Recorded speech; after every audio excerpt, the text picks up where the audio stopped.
සුබ දවසක් සියලු දෙනාටම. නැවතත් ශ්‍රී මොටිවේෂන් සෙන් පැමිණෙන මංජුශ්‍රී රාජපක්ෂ තවත් ලස්සන අලුත් දවසක අද කතා කරන්න හිතුණා පොඩ්ඩක් මිනිස්සු හැමෝම ලොකු ආර්ථික ප්‍රශ්නත් එක්ක ඉන්න හින්දා මිනිස්සුන්ට වැදගත් වෙන්නේ මුදල් මේ මොහොතේ. මිනිස්සු ඉතින් ගොඩක් වෙලාවට මුදල් පසුපස හඹා යන මොහොතේ සමහරක් වෙලාවට මිනිස්සු තුල තියෙන මනුස්සකමක් නැති වෙනවා. හැබැයි මම මේ කතා කරන්නේ මනුස්සකම් පවත්වාගෙන ජීවිතේ මුදල් කොහොමද හම්බ කරන්නේ කියන සිස්ටම් එක ගැන. බිස්නස්. ඉතින් අද මාතෘකාව බිස්නස් ගැන කතා කරද්දී ගොඩක් වෙලාවට අපි පුංචි කාලේ දරුවන්ගෙන් අහද්දී ඔයා ලොකුනාම වෙන්න ආසෙ කාටද කවුද වෙන්න කැමති කියලා අහුවොත් කියන්නේ බිස්නස්මන් කෙනෙක් වෙන්න කැමතියි කියලා.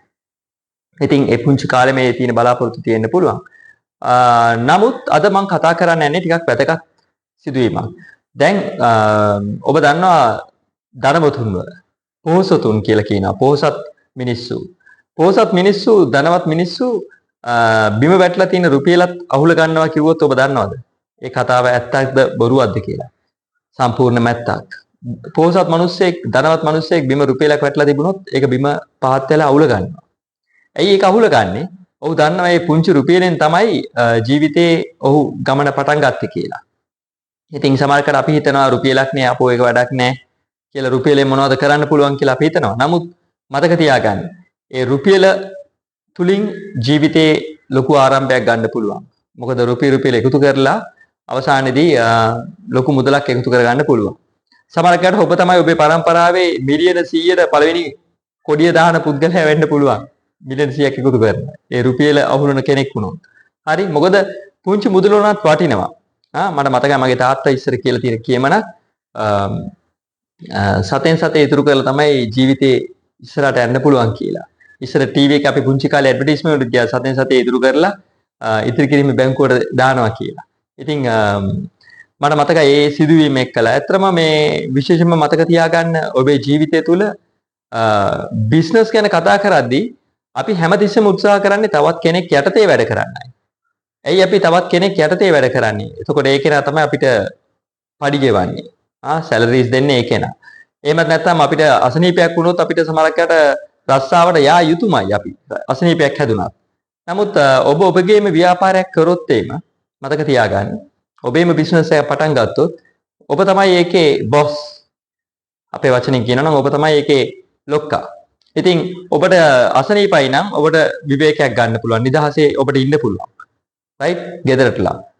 ඒත් එක කවුරුත් ඔබට බයින්ඩ් කරන්න එන්නේ නැහැ. ඒ විතරක් නෙමෙයි මතක තියාගන්න. ඔබ මහන්සි වුණොත් ප්‍රතිඵලය ඔබටයි.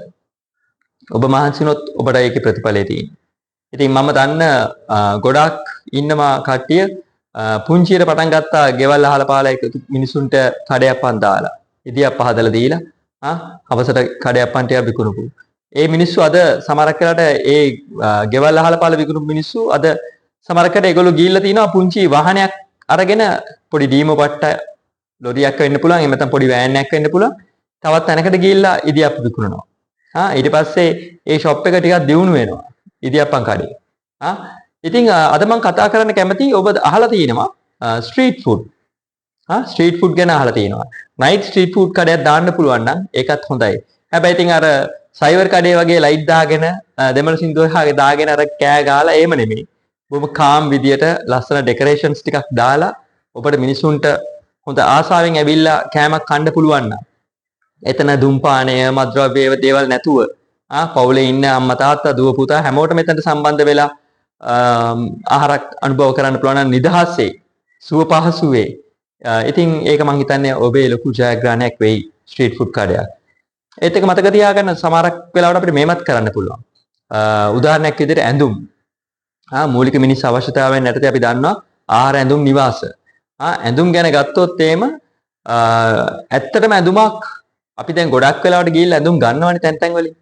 තැන් තැන් වලින් ඇඳුම් ගත්තට මතක තියාගන්න ඔයාට පුළුවන් ප්ලේන් ටී-ෂර්ට් එකක් අරගෙන ඒ ප්ලේන් ටී-ෂර්ට් එක අරගෙන පොඩි ඩිසයින් එකක් දාලා තවත් තැනකට ගිහිල්ලා ඩිසයින් කරගෙන ඒක බ්‍රෑන්ඩ් එකක් ඔයාගේම බ්‍රෑන්ඩ් එකක් විදිහට මිනිසුන්ට දෙන්න පුළුවන් රුපියල් 1700ක් 2000ක් අතර මුදලකට වගේ දීලා ඔබට පුළුවන් ඒක ඔන්ලයින් මට්ටමේ දැන් ෆැසිලිටිස් තියෙනවා ඔබට විශේෂයෙන්ම Facebook තියෙනවා යම් යම් සෝෂල් මීඩියාස් තියෙනවා ඒවත් එක්කලා ඔබට පුළුවන් ඒක දියුණු කරන්න.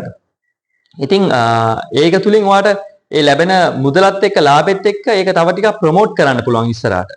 තව ටිකක් නිෂ්පාදන නිපදවුම් ටිකක් වැඩි කරලා ඔබට පුළුවන් ඉස්සරහට යමක් කරන්න. ඉතින් ඒත් එක්කම මේ සමහරකට ඔබ වාහනේ යද්දී ඔබ දකිනවා කඩයක් ගාව නතර කරන්න හිතුනොත් ඔබ බලන්නේ මුලින්ම ඒ කඩේ හරියේ තියෙන වාතාවරණය. සමහරකට කන්දක් තියෙනවනම් පොඩ්ඩක් හොඳට හුලම් පාරක් යන ගස් කොළන් තියෙන තැනක් වුණා නම් ඔබ පොඩ්ඩක් ටක් ගාලා නතර කරලා මෙතන බොමු මෙතන හොඳයි ෂේප් එක අපිට නිදහසේ තේ එකක් බොන්න පුළුවන් කියලා. ඉතින් පොඩි කොෆි ෂොප් එකක් වගේ එකක්. ඒකත් මාර වටිනවා. හැබැයි ඉතින් ඒක දාදි මතක තියාගන්න අපෙන් ඔබට කෝපි පමණක් නෙමෙයි. අපෙන් ඔබට තේ එකක් පමණක් නෙමෙයි. නිදහසේ සතුටින් කෝපි එකක් බොන්න අවස්ථාවක් ඔබට ලැබෙනවා කියලා. ලස්සන පොඩි බෑනර් එකක් වගේ ගැහුවනම් මිනිස්සු ඉතින් හරි ආසයි. ඔය ගොඩක් අය මිනිස්සු බෑනර්ස් බලනවා, බෝඩ්ස් බලනවා. ඔය මේ අවුට්ලට්ස් අනම්මනම් ඒව බලලා තමයි මිනිස්සු ඇත්තටම ඒ දේවල් වලට තමුන්ගේ කාලය වැය කරන්නේ. ඉතින් එතන සමාජකාර දුම්පානය කරන තැන නම් දුමක් එක්ක යන එහෙම නැත්නම් මද්ද්‍රව්‍ය බොන තැනක් වේ වගේ තැනක් වුණොත් එම සමහරකට තාත්තලාමල කැමති නැහැ තමුන්ගේ දරුවන්වත් එතනට ගෙනියන්න ඕන. කොහොමද මේගොල්ලන් ගෙනියන්නේ? මෙතන තැන හොඳ මදි කියලා ඒ වගේ වාතාවරණයක් පත් වෙන අවස්ථා තියෙනවා. තව පුංචි උදාහරණයක් තව බිස්නස් එකක් ඔබට පුළුවන්. ඔබ බලන්නකො මුහුදු වෙරළට ගියාම සිප්පි කටු තියෙනවා. සිප්පි කටු වලින් මම දන්න අපේ අක්ක කෙනෙක් ඉන්නවා. එයා මාර ලස්සන නිර්මාණ කරනවා. හරිම ලස්සන නිර්මාණ. සිප්පි කටු වලින් පොඩි කීටැක්ස් හදනවා. පොඩි ගෙවල් වල මේ පොඩි ඕනමන්ට්ස් වගේ ලස්සන ඩෙකොරේට් කරන්න පුළුවන් විදියට ඒවා හරිම ලස්සනයි. ඒවා ඊට පස්සේ අපිට පුළුවන් සෝෂල් මීඩියා තුලින් ඒක පොඩ්ඩක් ප්‍රොමෝට් කරන්න. ඒකත් මාර බිස්නස් එකක්. ඊට පස්සේ ඒක අපිට වෙනම ෆීල්ඩ් එකක් ඒක. ටුවරිසම් පැත්තත් එක්ක අල්ලගෙන ටුවරිස්ට්ලාට අපිට ඒක සෙල් කරන්න පුළුවන් විකුණන්න පුළුවන්. ඉතින් මේක මාර වටිනවා. මිනිස්සු මතක තියාගන්න දියුණු වෙච්ච මිනිස්සු එකපාර දියුණුනේ නැහැ. පුංචි දෙයින් තමයි පටන් ගත්තේ. බිඳුවෙන් පටන් අරගෙන තමයි මිනිස්සු ලොකු තැනකට ආවේ. අද එතකොට මගේ මාතෘකාවේ ප්‍රධානම වාක්‍යය තමයි බිඳුවෙන් පටන්ගෙන අපි ඉදිරියට යමු කියන එකයි. හරි මතක තියාගන්න. හැම කෙනෙක්ටම ටැලන්ට් එකක් තියෙනවා. දක්ෂතාවයක් තියෙනවා. ඒක උඩින දෙවිවරුන්ගෙන් Tamanට ලැබිලා තියෙනවා යම් යම් හැකියාවන්, දක්ෂතාවයන්. ඒකින් ප්‍රයෝජනයක් ගන්න. ඒකින් ප්‍රයෝජනයක් අරගෙන ඔබට පුළුවන් ඇත්තටම ලොකු දෙයක් කරන්න. මහන්සි වෙන්න ඕන. දැන් උදාහරණයක් විදිහට ගන්නකො YouTube එක වෙන්න පුළුවන්. එහෙම නැත්නම් Facebook වෙන්න පුළුවන්. ඔන්ලයින් වලින් ගොඩක් AI මාර්ගයෙන් උනත් දැන් මුදල් හොයන්න පුළුවන් විදි තියෙනවා, ක්‍රම තියෙනවා, ක්‍රම සහ විදි. ඉතින් ඒකටත් අපි පොඩ්ඩක් බලන්න පුළුවන් අපිට. ඒ වලිනුත් යමක් ඉගෙන ගන්න පුළුවන්. මතක තියාගන්න. උගත මනා ශිල්පයමයි මතු රැකෙනා. මතු රැකෙන්නේ ඉගෙනගත්ත දේ පමණයි. ඉතින් ඉගෙන ගත්තොත් ඔබට පුළුවන් ඕනම දෙයක් කරන්න. මහන්සි වෙමු. මහන්සි වෙලා අපේ බිස්නස් දියුණු කරගමු.